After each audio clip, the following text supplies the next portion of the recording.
உலக மொழிகளுக்கெல்லாம் தாய்மொழியான தமிழ் மொழிக்கும் முதலில் உலகிற்கே இலக்கணம் இலக்கியம் கற்றுத்தந்த தமிழ் உறவுகளுக்கும் என் முதற்கண் வணக்கத்தை தெரிவித்துக் கொள்கிறேன்.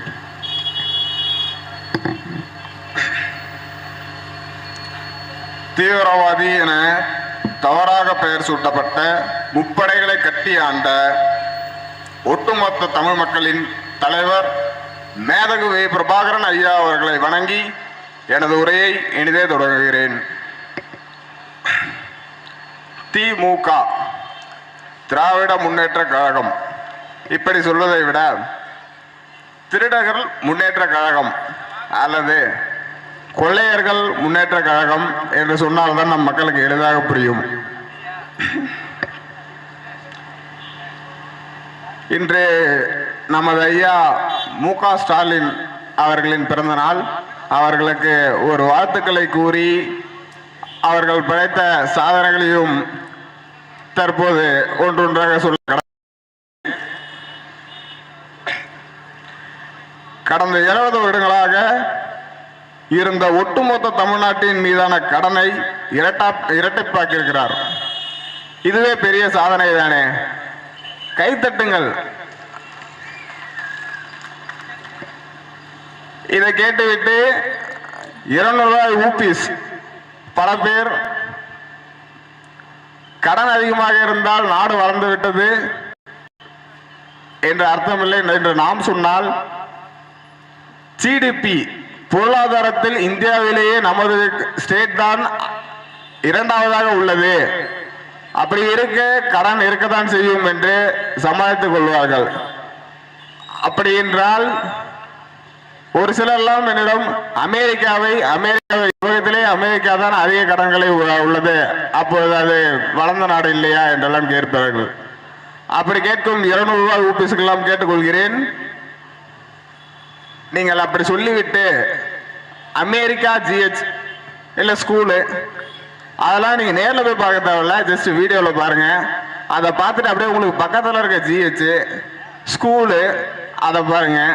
அதை பார்த்துட்டு அப்படியே நம்ம திராவிட கட்சிகளின் பொலிட்டிஷியன் இருப்பாங்கல்ல அவங்களுடைய வீட்டை போய் பாருங்க.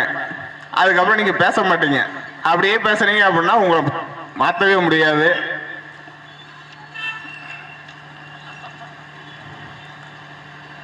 திரும்ப அதான் சொல்றேன். ஒரு நாடு வளர்ச்சி அடைந்து இருக்கிறது என்றால் அடிப்படையான விடயங்கள் என்னவென்றாவது தெரியுமா? 100% இல்லை, 1000% பெண்களுக்கு பாதுகாப்பு, தனி உரிமை பாதுகாப்பு, சமூக நீதி, சமூக பங்களிப்பு, நீர் மேலாண்மை, ஒழுங்கான வடிகால் கால்வாய், ஊழல் இல்லாமல், லஞ்சம் ஊழல் இல்லா அரசு, சட்டம் ஒழுங்கு. லஞ்சம் ஊழல்னாலே நம்ம ஆளுங்க கொஞ்சம் பதறுவாங்க. 2வது சாதனையை பற்றி பேசியாகணும். பெண்கள் பாதுகாப்பு. பெண்கள் பாதுகாப்புக்காக நம்ம ஐயா நல்லாவே நடவடிக்கை எடுத்திருக்காரு. அதில் ஒன்றுதான் 80 பிங்க் ரோடு வாகனங்களை செயல்படுத்தியிருக்கிறாரு. அது சேலம், கோயம்புத்தூர், சென்னை அந்த மாதிரி மெட்ரோ சிட்டிஸ்லாம் நிறைய ஓடுது.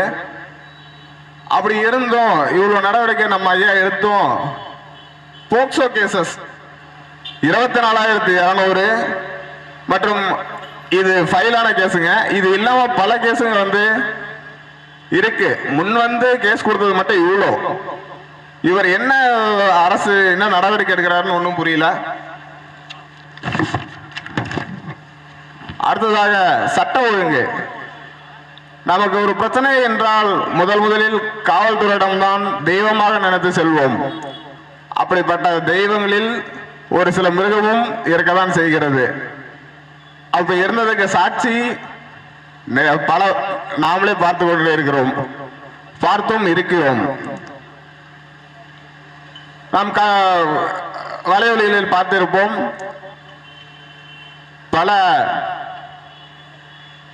பல பேர் காவல்துறை நடவடிக்கை எடுக்கின்றது என்ற பெயரில் அழைத்து துன்புறுத்தப்படுகிறார்கள். மற்றும் கொலை மிரட்டல் மற்றும் கொடூரமாக அழைத்து கொலை கூட செய்கிறார்கள். சமூக நீதியை காப்பாற்ற இவர் என்னதான் செய்கிறார் என்று ஆச்சரியக்குறிதான். அடுத்ததாக சமூக நீதி. சமூக நீதி காப்பாற்றுவதில் நம் தமிழ்நாடு முதலிடம்.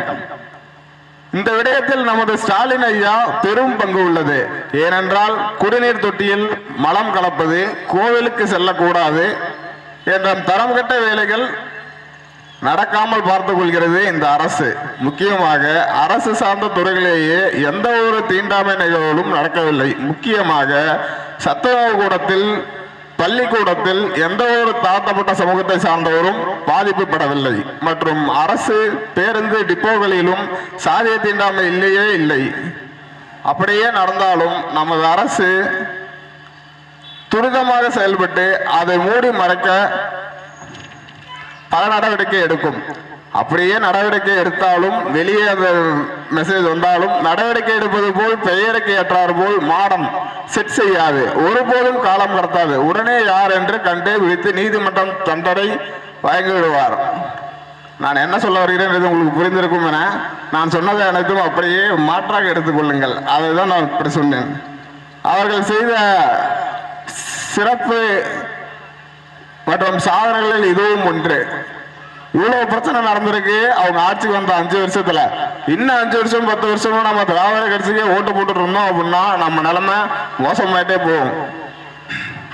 அடுத்ததாக முக்கியமான நம்ம தலைப்பே ஊழல் தான். சோ ஊழல் என்பதை நீங்கள் காதில் கேட்கவே முடியாது இந்த ஆட்சியில். ஏனென்றால் இந்த அரசு ஊழல் என்ற வார்த்தையை பயன்படுத்தவே விடாது. எடுத்துக்காட்டு, 1000 சர்க்கரை மூட்டைகள் காணவில்லை, எங்கே சென்றது? விசாரணை கமிஷன் கேட்குது. இங்க இருந்து பதில் வருது, ஐயா எருவுகள் தின்று விட்டது. உங்களுக்கு ஞாபகம் வரும் நினைக்கிறேன், என்ன சொல்ல வரேன்னு தெரியும் நினைக்கிறேன். அடுத்ததாக, அப்போ சர்க்கரை பைகள் எங்கே சென்றது? ஐயா கரையான் அரித்து விட்டது. அவங்க கிடக்குறாங்க, நீங்க கவனிங்க. அடுத்து 2G என்றால் என்னவென்றால் தெரியுமா அப்படின்னு கேட்டாலும் பதில் வராது. 887 கோடி ஊழல், அது கேட்டாலும் தெரியாது. வேலை வாய்ப்பு, அரசு போக்குவரத்து கழகம் தெரியுமா அப்படின்னு கேட்டாலும் தெரியாது. இப்ப நான் என்ன சொல்ல வரணும் உங்களுக்கு புரிய நினைக்கிறேன். எல்லாத்தையும் ஷார்ட்டா சொன்ன டைம் இல்லைன்னு.